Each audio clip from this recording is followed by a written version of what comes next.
अस्सलामुअलैकुम यार्स, कैसे हैं आप सब। उम्मीद करते हैं सब ठीक होंगे। आज इस वीडियो में हम लोग डिस्कस करेंगे बहुत ही फेमस पोइम है जो कि है मेडिटेशन बाय मिकेल लेरमेंटर। इसको डिस्कस करेंगे हम लोग। सबसे पहले जब भी हम लोगों ने किसी भी पोइम को डिस्कस करना है तो उसका टाइटल देखा जाएगा। टाइटल का मतलब क्या है, टाइटल कहाँ से लिया गया है, किस वजह से ये पोइम का नाम रखा गया है। तो यहाँ पर जो टाइटल है वो है मेडिटेशन का मतलब क्या होता है, डीप थिंकिंग। तो इस पोइम में जो टेक्स्ट, इसका जो थीम है वो है मेडिटेट करना। पोइट जो है वो मेडिटेट कर रहा है। पोइट जो है वो डीपली सोच रहा है अपनी ही जनरेशन के बारे में, उनके फ्यूचर के बारे में। पोइट अपनी जनरेशन के पास्ट को देखता है, दैन उसके प्रेजेंट और फ्यूचर के बारे में प्रेडिक्शन करता है कि फ्यूचर कैसा होगा, क्योंकि पास्ट और प्रेजेंट जो होता है उसी का आउटकम फ्यूचर होता है, जिसके वो उसके बारे में बताता है। एक साल के टाइम पीरियड की बात हो रही है जहाँ पर इस टाइम बहुत ज़्यादा जुल्म सितम था। तो इसकी जो टोन है पोइम की वो सैड है, माउंटफुल, सैडिस्टिक और मेलैंकोलिक टोन बताई गई है यहाँ पर। उसके बाद अगर हम लोग बात करें पोइम की, तो पोइम में सब्जेक्टिविटी शो की गई है। नो स्पिरिचुअलिटी, नो मॉरलिटी दिखाई गई है। No delight, no happiness, nothing.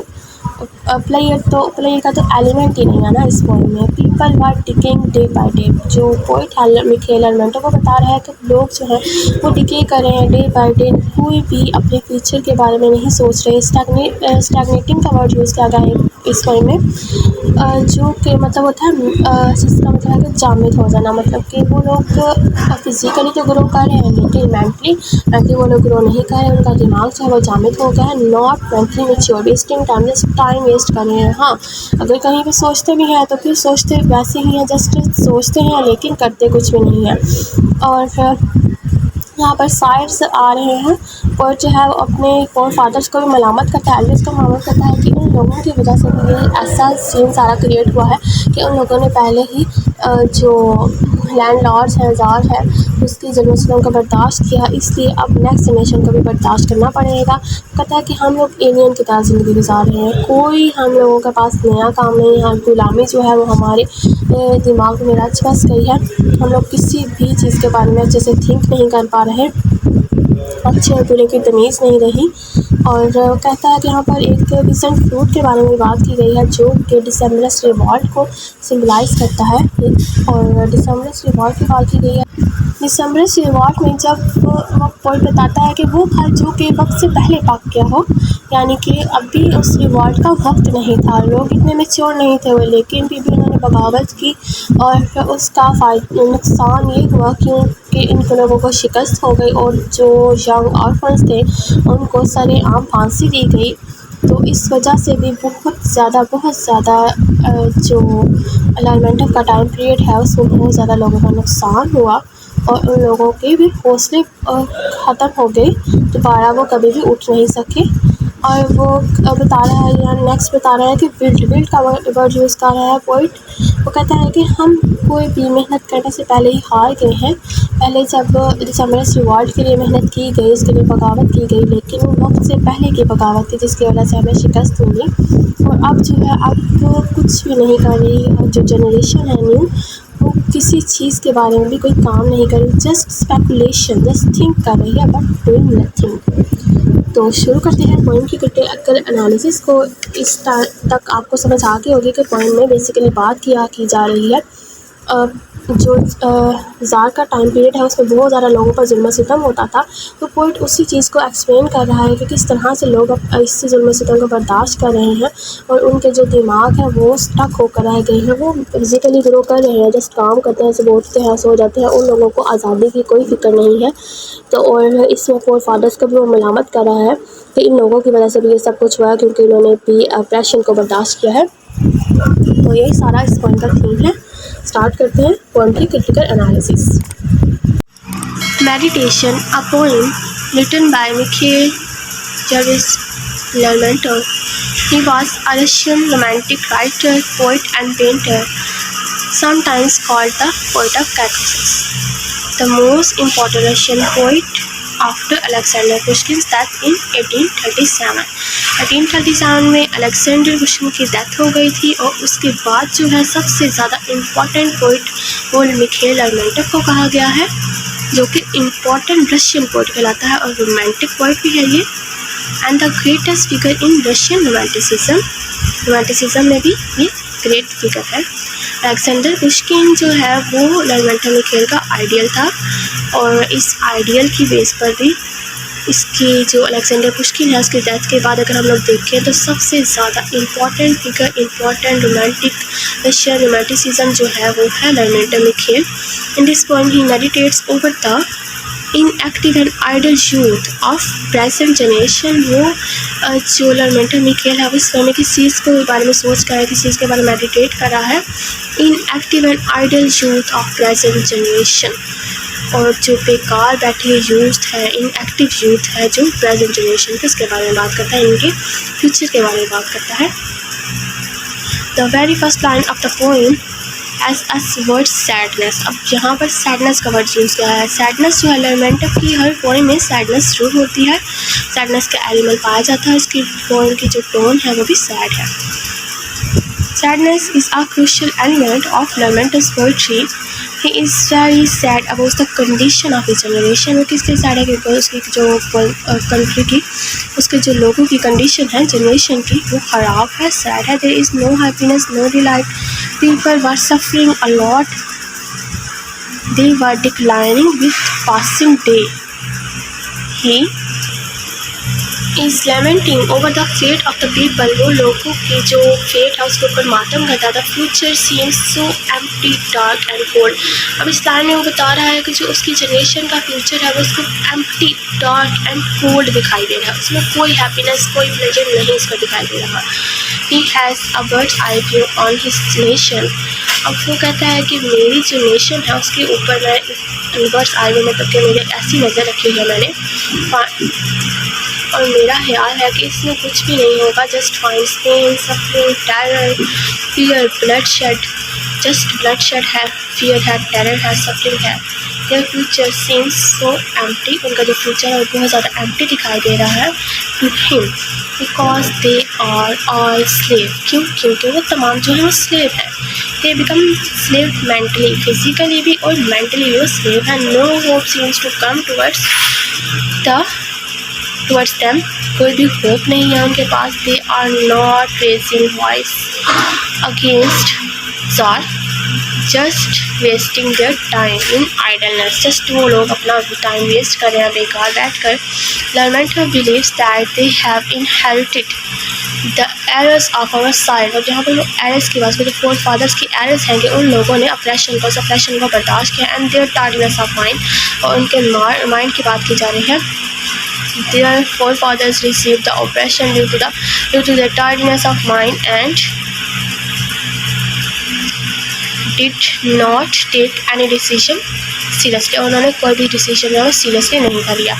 In this poem, Lermontov also points out Decembrist revolt in 1825. 1825 में जो Decembrist revolt हुई थी उसके बारे में बताता है। Apparently he says about a fruit which is ripe before its time. Apparently तो वो एक फ्रूट की बात कर रहा है जो कि अपने वक्त से पहले पक गया था और सीज़न या फिर मौसम से पहले, but in it he gives the hidden meanings. लेकिन इसमें hidden meanings एक्सप्लेन किया गया है। Apparently meanings और hidden meanings दिखाए गए हैं। He addresses about the Decembrist revolt that was not successful. वो रिवॉल्ट जो कि सक्सेसफुल नहीं थी। He says at that time we were not ready for war. कहता है कि उस टाइम हम लोग रेडी नहीं थे वार के लिए। The time was not suitable for war but we fought it and faces defeat. लेकिन हम लोग जब किसी काम के लिए रेडी ही नहीं थे तो जब लड़ी गई वो वार लड़ी गई तो हमें शिकस्त हुई। We seen no player. यहाँ पर ये जो लाइन है आप लोग इसको ऐड कर लीजिएगा ऊपर। Flower is the symbol of youth, rise, enthusiasm. Flower जो है वो सिंबल है किस चीज़ का, यूथ का। यहाँ पर फ्लावर की बात की जा रही है जो कि यूथ का सिंबल होता है, राइज का सिंबल होता है।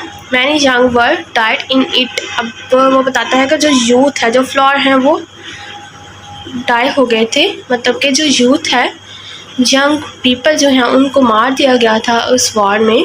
The time of the youth is to rise, but in this revolt they were sentence to death. वो वक्त था यूथ का जो कि जिस टाइम उन लोगों ने राइज करना था, लेकिन उसी वक्त उन लोगों को फांसी दे दी गई थी। We see bloodshed, destruction, violence everywhere। हम लोगों को bloodshed दिखाई देता है, destruction और violence दिखाई देती है everywhere। Abyssinian fruit grown ripe। यहाँ पर बताया गया Abyssinian fruit grown ripe, वो फ्रूट जो कि पक गया था before its or no pleasure to the eye and no delight to taste। और उस फल ने कोई भी प्लेयर नहीं दी आंखों को कि देखने वाली आंख को अच्छा लगे, and no delight to taste. वही बताया जा रहा है कि जब वक्त से पहले कोई काम कर लिया जाए या फिर उसकी तैयारी से पहले कोई काम कर लिया जाए तो उसमें आप लोगों को कामयाबी नहीं हासिल होगी। जैसे कि दिसंबर रिवाल में वो लोग तैयार नहीं थे, लेकिन फिर भी उन लोगों को वार करनी पड़ी, और वार में क्या हुआ, डिफीट हो गए, शिकस्त का सामना करना पड़ा और बहुत से लोगों को मारा गया उसमें। नेक्स्ट पैराग्राफ की तरफ चलते हैं। The poem has 3 stanzas. The rhyming scheme of the poem is A B A B A B. जो 3 स्टैंजास है पोएम में उसमें उसकी राइमिंग स्कीम जो है वो है A B A B A B. In the second stanza Lermontov declares that our brains are stuck dry, noble passions represent liberty, freedom, independence. वो कहता है कि हमारे जो ब्रेन्स हैं वो स्टक हो गए हैं, और नोबल पैशंस की बात करें जो कि रिप्रेजेंट करते हैं लिबर्टी को, फ्रीडम को, इंडिपेंडेंस को। But people have these patience but only aesthetically. People के पास ये जो पैशंस हैं, लेकिन aesthetically they only have aesthetic pleasure but do not want to anything practically against the dictator. लेकिन वो डिक्टेटर के खिलाफ कुछ भी प्रैक्टिकली नहीं करना चाहते। They are occupied by the fear of jar.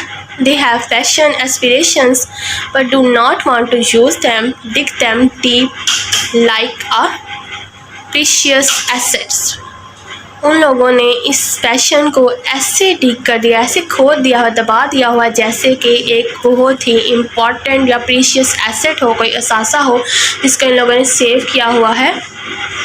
Even they do not use their blood for positive purpose. यहाँ तक कि वो अपने ब्लड को भी पॉजिटिव पर्पज़ के लिए यूज़ नहीं करते। We hurry to our graves unhappy without glory.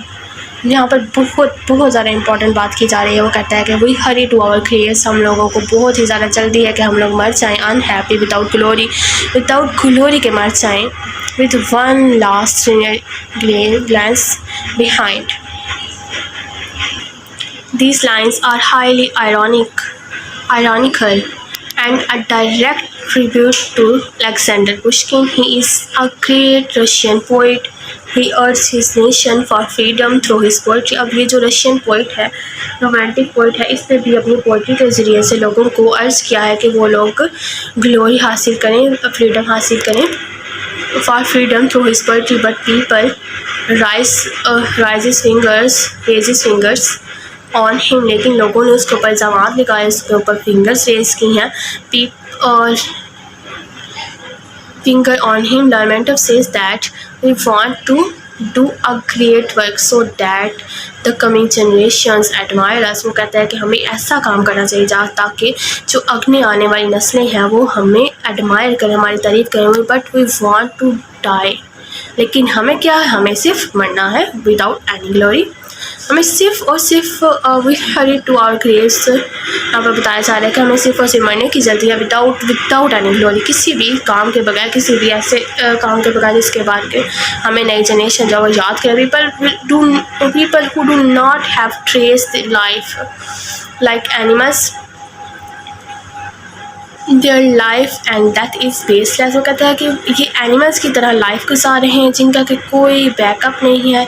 There life and death is baseless. ऐसे लोग ज़िंदगी गुजार रहे हैं जैसे कि इन लोगों को बाद में कोई याद भी नहीं रखेगा।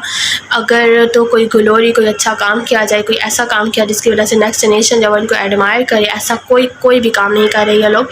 बस इन लोगों को मरने की जल्दी है। Hurry to graves their life and death is baseless purposeless, so they are like animals. इसलिए क्योंकि जो एनिमल्स होते हैं उनकी लाइफ बेसलेस पर्पसलेस होती है, इसलिए उसने भी इनको एनिमल कहा है। Because animals also live life without any glory purpose. क्योंकि एनिमल्स होते हैं वो भी किसी भी मकसद के बगैर, ग्लोरी के बगैर लाइफ गुजारते हैं। No work of genius to inspire the race. कहता है कि कोई भी वर्क नहीं है जीनियस का कि उसको इंस्पायर किया जाए रेस को। There is also attribute to Pushkin as a genius. Even his work not give them inspiration. They have dry mind and souls. Youthful passions have died. They are like animals who do not know what is good and what is bad. अब ये यहाँ पे animals की बात की जा रही है कि जिनको के अच्छे और बुरे में तमीज़ नहीं होते। ये लोग जो हैं वो बिल्कुल ऐसे ही बन गए हैं कि इनको गुड एंड ईवल में कोई भी फ़र्क नहीं रहा, डिस्क्रिमिनेशन नहीं रही, like animals. To pen up our discussion, we can say that Lermontov seems to have a very dismal outlook upon the present generation to be shallow. He laments over the sorrow of his generation. हम अपने जो generation है उसके sorrows के बारे में बात कर रहा है, उसके फ्यूचर के बारे में बात कर रहा है. He gives a message to his fellow and country people that if they